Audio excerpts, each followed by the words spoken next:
Olá, seja bem-vindo. Esse é o canal Leia Certo. Se você está procurando como entender a Bíblia e como aplicá-la na sua vida, bom, você chegou no lugar certo. Aqui eu pretendo ensinar você de maneira clara e simples, usando ferramentas dentro do próprio texto, como você pode chegar à mensagem de Deus para você. Se você ainda não é inscrito no canal, se inscreva no canal e se você quiser me ajudar, você pode compartilhar esse vídeo com alguém que tem interesse em aprender um pouco mais sobre a palavra de Deus. Então é isso, fica comigo, Bíblia na mão, vamos ler a Bíblia juntos, usando um kit de ferramentas para ler a Bíblia. Bom, se você já tiver com a sua Bíblia em mãos, então você vai abrir em Marcos no capítulo 2, nos versos de 1 a 12. Esse é um texto bem familiar para a maioria das pessoas que cresceram igreja ou ouviram muitas mensagens, porque fala do paralítico que é baixado à frente de Jesus. Por ser um texto muito familiar, é preciso ter bastante cuidado com isso. Primeiro porque quando você está muito familiarizado com o texto, você pode achar que já sabe tudo sobre ele, e isso não é verdade. Você precisa se aproximar do texto esperando encontrar a mensagem que o autor pretende que você encontre. E essa mensagem do autor é a mensagem de Deus para a sua vida. Então quando a gente chega diante desse texto, qual que é a primeira coisa que você pensa? Eu já sei tudo sobre ele.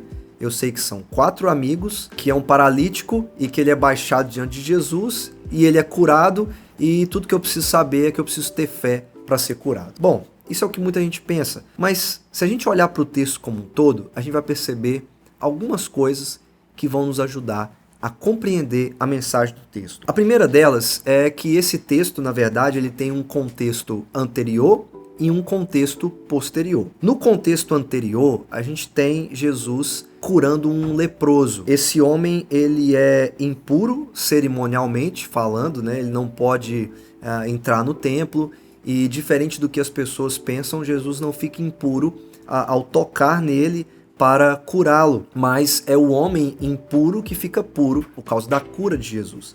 E se você prestar bastante atenção no versículo 42 do capítulo 1 de Marcos, você vai ver que a cura acontece imediatamente. Isso é muito importante porque tudo que vai acontecer daqui para frente acontece de maneira imediata. Quando Jesus fala com o paralítico, por exemplo, acontece imediatamente o que Jesus diz. E quando Jesus chama Mateus ou Levi, a partir do versículo 13, Levi se levanta e segue a Jesus imediatamente, seguindo o mesmo padrão do início do capítulo 1, quando Jesus chama os seus discípulos, seguindo um padrão de ver, falar e os discípulos obedecerem imediatamente ao chamado de Jesus. Mas a cura do leproso, ela serve para mostrar para nós que Jesus tem autoridade para purificar. E dentro de toda a lei que aquele leproso precisava seguir em Levítico 14, para poder retornar ao seu convívio normal no templo, uma das coisas exigidas em Levítico 14 é um sacrifício de expiação. E aí entra o capítulo 2, onde Jesus vai ensinar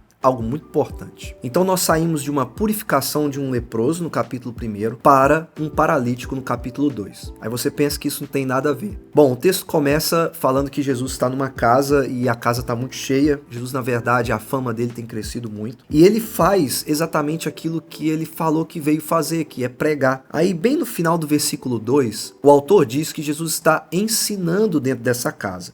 E todas as pessoas estão próximas dele para ouvir os seus ensinos. Como a casa está muito cheia, nos versos 3 e 4, aqueles homens então abrem uma passagem no teto e descem esse paralítico na frente de Jesus. E no versículo 5 a gente espera então que quando o paralítico está na frente de Jesus, que a gente ouça de Jesus, levanta e anda. Afinal de contas, um paralítico vai até um homem que é capaz de curar e fazer milagres para poder voltar a andar. Não é verdade? Bom, mas não é isso que Jesus faz. Para decepção de todos ao redor, a frase de Jesus é: filho, seus pecados estão perdoados. Imagina, você tem uma doença muito grave, não tem cura para ela, e você procura um médico que pode resolver o seu problema, e aí esse médico vira para você e fala assim: olha, os seus pecados estão perdoados, eu te perdoo. E aí você pensa: não foi isso que eu quis, que eu queria receber. Mas Jesus faz exatamente isso com ele. E Jesus não faz isso à toa, porque Jesus está mostrando para esse homem que a pior coisa que pode acontecer com ele não é continuar paralítico, mas é continuar um pecador sem perdão. E isso fica mais evidente ainda a partir do versículo 6. Se você acompanhar na sua Bíblia, você vai ver que tinha alguns mestres ali. E aqui no Evangelho de Marcos, esses mestres, esses religiosos, estão sempre observando Jesus para poder pegá-lo e acusá-lo de alguma coisa. E o que eles estão fazendo no versículo 7? Se você olhar na sua Bíblia, você vai ver que eles estão arrazoando em seu coração. Ou seja, eles estão falando ou pensando coisas a respeito de Jesus.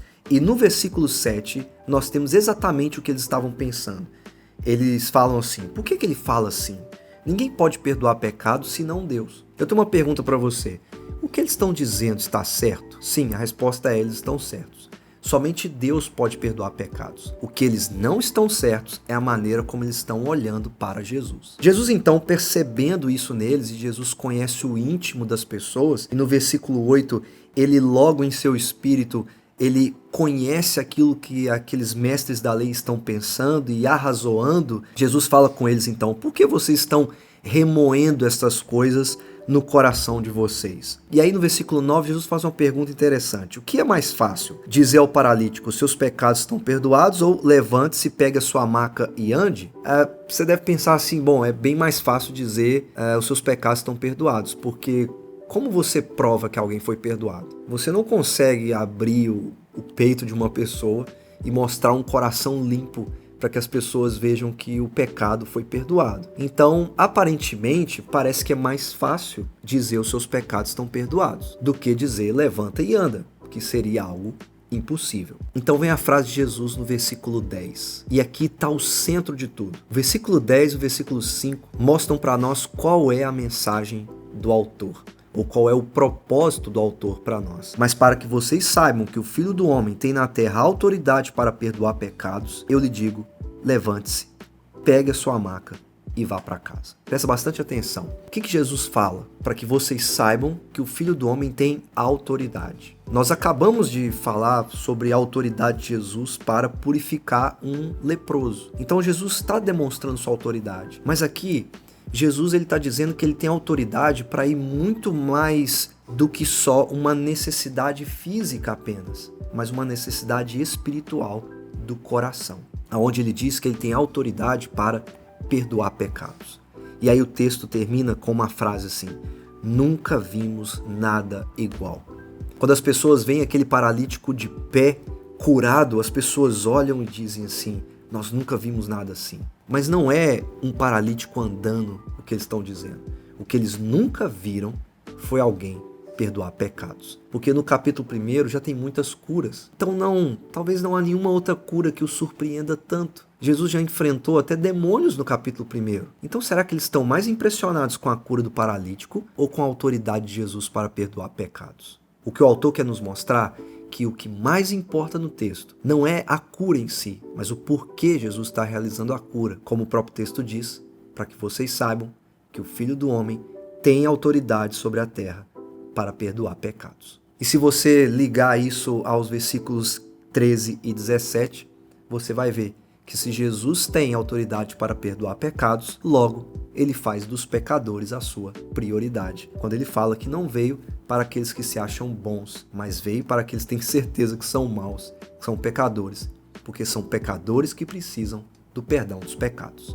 Então no capítulo 2, ao Jesus curar esse paralítico, na verdade ele está mostrando para nós que ele sai de uma necessidade física para uma necessidade universal. A necessidade física do paralítico não é a mesma de todos que existem no mundo, mas a necessidade universal é igual para todos. Nem todos nós somos paralíticos, mas todos nós somos pecadores. Por isso, Jesus mostra que ele tem autoridade para perdoar pecados. Então, qual você acha que é a mensagem desse texto para você? Qual seria o propósito do autor? O autor quer que você saiba que Jesus tem autoridade para perdoar pecados e que ele fez de você a prioridade maior dele, porque você é um pecador e que precisa do perdão que só Jesus pode te dar. Então, quando você olhar para esse texto, você não vai buscar a necessidade de ter amigos ou a necessidade de ter uma cura específica, mas você vai buscar a maior necessidade de todas, que é a necessidade do perdão dos pecados. E saber que você pode ter todos os amigos do mundo, mas se você não tiver o melhor amigo que é Jesus, que é amigo de pecadores, você na verdade não tem amigo nenhum. Então é isso. Esse é o propósito do autor. O autor quer que você saiba que Jesus tem autoridade para perdoar os seus pecados. E da próxima vez que você ler um texto bíblico, aplique essa ferramenta e você vai encontrar qual é a mensagem do texto ou a mensagem de Deus para você. E aí você pode se perguntar, eu posso usar essa ferramenta em qualquer livro? Sim, basta você observar o que o autor está dizendo e por que ele está dizendo isso dentro do texto. Se você encontrar a resposta para o que ele diz e por que ele diz, você vai encontrar então o propósito de sua mensagem para a sua vida. Então é isso, da próxima vez que você abrir a sua Bíblia, use a ferramenta do propósito do autor. Com certeza, você vai encontrar a mensagem de Deus para você e essa é a mensagem que vai mudar a sua vida. É isso, muito obrigado por você ter chegado até aqui. Se você não se inscreveu ainda no canal, você pode se inscrever e compartilhar esse vídeo para quem você acha que tem interesse de aprender um pouco mais sobre a palavra de Deus. É isso aí, grande abraço e até a próxima.